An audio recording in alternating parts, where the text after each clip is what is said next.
professores, tudo bem com vocês? Professor Uratinai aqui de volta para nós estudarmos mais um pouquinho sobre os gêneros textuais, sobre os textinhos. Como eu disse, nada é difícil, o texto é super simples. E hoje nós vamos comprovar mais uma vez isso. Hoje nós vamos trabalhar o descritor 11, que fala sobre interpretar os gêneros textuais verbais e não verbais. E os mistos, aqueles que intercalam as duas linguagens. Opa, falei linguagens e não era texto? Gente, a nossa comunicação é realizada por meio da linguagem, seja ela verbal ou não verbal. E aí, a partir disso, nós criamos os textos, ok? Então, vejam, o que é uma linguagem verbal? Verbal, ela vem da palavra latina verbum, que significa palavra. Isso quer dizer que a linguagem verbal é aquela que nós utilizamos a palavra, essa que eu estou utilizando com vocês. Então, linguagem verbal é o uso da palavra na comunicação. Professora, mas eu posso me comunicar de outra forma? Claro! Vocês já viram essa imagem em algum lugar? Eu preciso dizer alguma coisa se eu chegar em um lugar e tiver essa imagem? Não, né? Significa o quê? Silêncio. Observa que eu não usei a palavra, eu usei uma imagem apenas. Se você chega num lugar e encontra uma pessoa com um sorrisão desse, precisa dizer para você que ela está feliz? Para mim não precisa. E daquele jeito? Ela está o quê? Tristinha, né? Está até querendo chorar, tadinha. Essa imagem quer dizer o quê? Aqui pode fumar? Não, né? Aqui a gente vai precisar interpretar as imagens. Observa, quando eu tenho um círculozinho cortado, quer dizer que é proibido. Vocês veem muito isso também nas placas de trânsito, tem aquele E bem grandão cortado. Aí se o carro para lá, o guarda vem aí, multa, beleza? Então, a linguagem não verbal é aquela que não faz uso da palavra. Pode ser um som, pode ser uma imagem, certo? Mas, pessoal, atenção! Dica da professora. Vocês já ouviram falar das onomatopeias? Aquela figura de linguagem que expressa o som de objetos e animais? Pois bem, se eu ouço um apito do guarda de trânsito e ele faz assim, eu sei que é para parar. Mas num texto verbal eu preciso escrever, colocar o som daquele apito. Então, quando eu represento graficamente, eu escrevo o som do apito, eu já passei de uma linguagem não verbal, que não utilizava nenhuma palavra, para uma linguagem verbal, ok? Aí nós vimos linguagem verbal, aquela que faz uso de palavra, e linguagem não verbal, aquela que faz uso de imagens, de sons. E aqui nós temos um exemplo da linguagem mista. Vejam que as tirinhas, nós precisamos observar as duas linguagens. Por quê? Se eu analisar só a imagem, pode perder o sentido. E se eu analisar somente o texto também. Elas foram criadas para ser trabalhadas juntas. Observa aí. O menininho olha para o pai, né? Isso é o pai grandão. Está sem emprego me deixa triste, filho. O menino sorri. Não fique, pai. O senhor não está sozinho. A cada dia há mais pessoas como você. Observa a inocência da criança e o sorriso que ela trata a situação da tristeza do pai em estar sozinho. Se eu fosse analisar isso aqui somente a imagem, não ia ter sentido. Ia estar meio voando aí a resposta, a análise do texto. Quando eu leio o texto junto com a imagem, é que eu vou entender que a criança é bem inocente nesse sentido e que ela não está errada, né? Tem tanto desemprego no mundo. Então, a linguagem mista é aquela que mistura a linguagem verbal e não verbal. Deu para entender? Agora a gente pode exercitar, mas antes nós vamos fazer um resuminho de tudo que nós vimos. Lembra que lá no descritor D11 eu falei sobre interpretar textos verbais e textos não verbais e mistos? Pois bem, até então eu vinha falando de linguagem, mas consiste na mesma coisa, tá? Texto verbal, ele possui linguagem verbal, ou seja, o uso da palavra. Texto não verbal é aquele que não possui a linguagem verbal, ou seja, não existe palavra, são as imagens e os sons. E o texto misto, como nós vimos a linguagem mista, é aquele que utiliza a linguagem mista. A linguagem que tem verbo, palavra, e a linguagem que só tem imagem ou som. Ok? Podemos partir para a prática? Vamos comigo. Observe o primeiro texto. Lembra que eu vou ter que analisar a figura, a imagem do primeiro quadrinho, a imagem do segundo e os textos. No primeiro quadrinho, nós temos uma pessoa sentada lendo e um outro entrando do lado e porta adentro, né? Então ele diz, pode me emprestar a... Não, não, não, não, não, não. Aí ele vai saindo depois de tanto não, né? E pensar que você nasceu só porque eu queria uma irmãzinha. Olha a cara de desdém da menina. Por que nós precisamos analisar? Porque a depender da pergunta que vem lá abaixo, a resposta vai estar somente no rostinho dos personagens. Vamos ver o que é que pergunta? Vai perguntar da palavra, né? A repetição da frase não. No segundo balão, observa que ele falou segundo balão e não segundo quadrinho. Tudo isso a gente tem que analisar se não sai errado. É no segundo balão do primeiro quadrinho, revela que a personagem, letra A, pretende negociar com o irmão o que ele pedir. Analisa lá. Letra B, recusa-se a emprestar qualquer coisa ao irmão. Letra C, teve dificuldade para compreender o pedido. Ou letra D, assustou-se com o pedido do irmão. Vamos lá. Olhando para a imagem, essa mocinha aqui se assustou com o irmão? Vocês acham que teve um susto aqui? Na minha concepção, não. No meu pensamento, não. Ela teve dificuldade de compreender o pedido?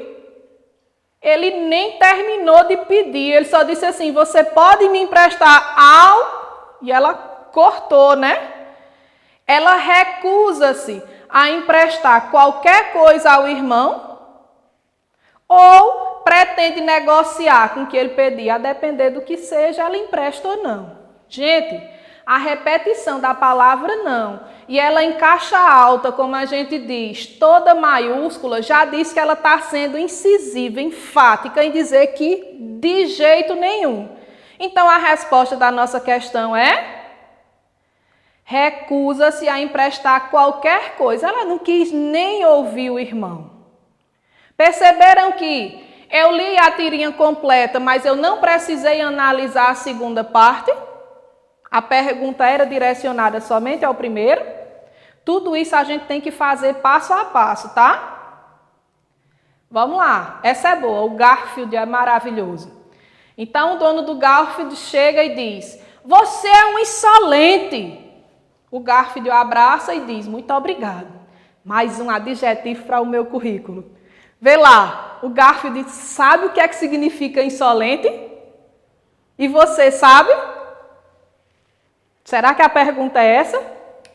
Vamos lá? A palavra do primeiro quadrinho, você é um insolente, demonstra que o personagem está. Gente, eu preciso saber o significado da palavra ou eu olhando para a expressão dele eu posso dizer o que é? Olha a expressão do dono. Essa expressão é de quem está irritado, letra A, preocupado, letra B, desconfiado, letra C, ou entusiasmado, letra D. Se ele estivesse preocupado, a carinha dele seria essa? Minha cara de preocupação é assim, pensando. Desconfiado, Seria assim? Quando você chega desconfiado no lugar, você faz como? Ou entusiasmado? Entusiasmado, feliz.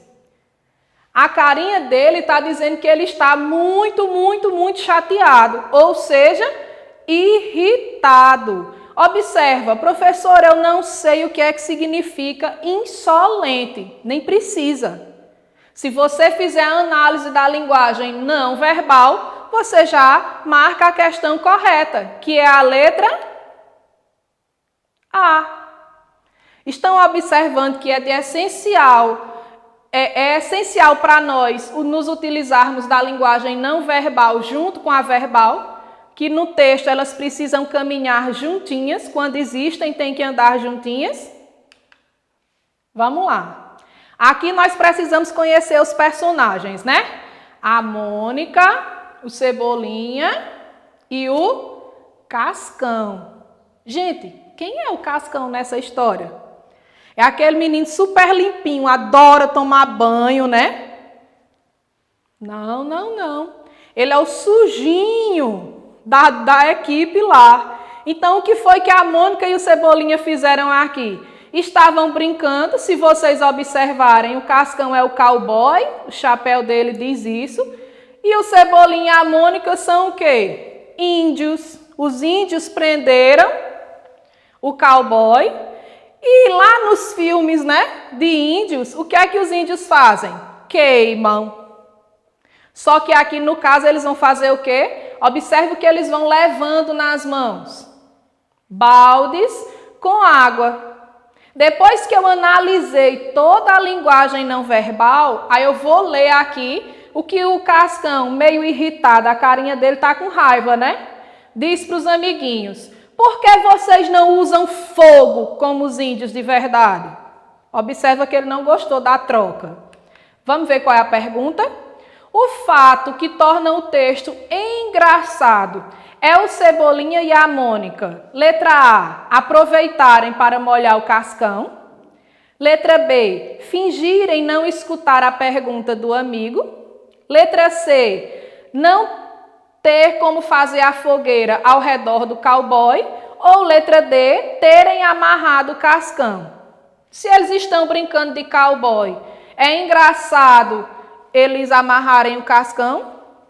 Não, né? Será que eles não tinham como fazer a fogueira? Eu creio que tinham. Tem tudo aqui.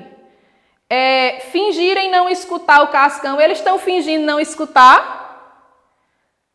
Gente, olha a carinha deles.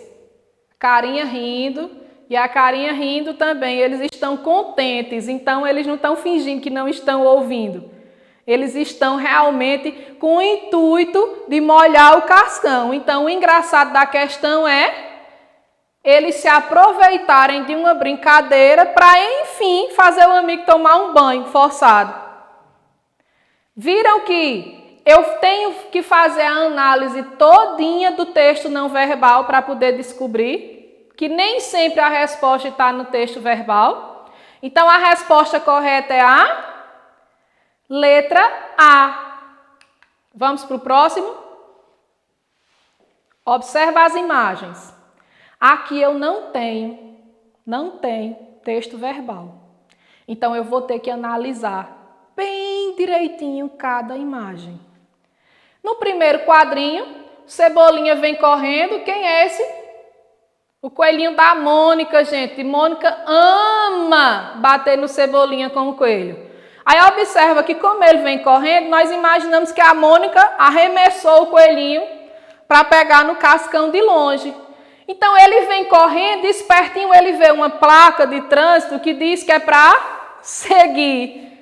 O coelhinho virou, ele sorriu aqui, ó, gostou bastante porque o coelhinho subiu e saiu caminhando naturalmente, saltitando. O que é que aconteceu aqui? Tinha uma outra placa dizendo para voltar. O coelhinho foi e voltou. Pela imagem, nós já prevemos que ele acertou o Cebolinha, né?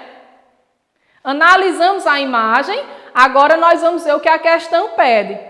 O que torna o texto engraçado é que o Cebolinha estava correndo do coelhinho da Mônica, isso é engraçado? Você, quando corre do coleguinha, é engraçado? A não ser que estejam brincando de pigue-pega, né? Letra B. O coelhinho tomou rumo diferente do Cebolinha. Nessa imagem aqui, ele está analisando somente essa. Tomou um rumo diferente. Letra C. Cebolinha achou que havia enganado o coelhinho. Ó, felicidade, achando que tinha enganado o coelhinho. Ou letra D. As setas ajudarem o Cebolinha a fugir do coelhinho. Elas ajudaram? As setas ajudaram? Aqui ela ajudou. Mas aí, aqui, ela não colaborou muito com ele, não. Então, se nós analisarmos o contexto geral, o que é que torna isso daí engraçado? Vamos lá? Tempinho para vocês responderem. Qual é a resposta? O Cebolinha achou que havia enganado o coelhinho. A parte mais engraçada é essa.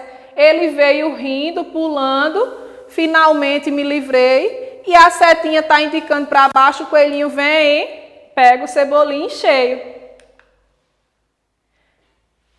Calvin é ótimo. Vamos lá? Observa as imagens. Aqui a gente nem tem muito, né?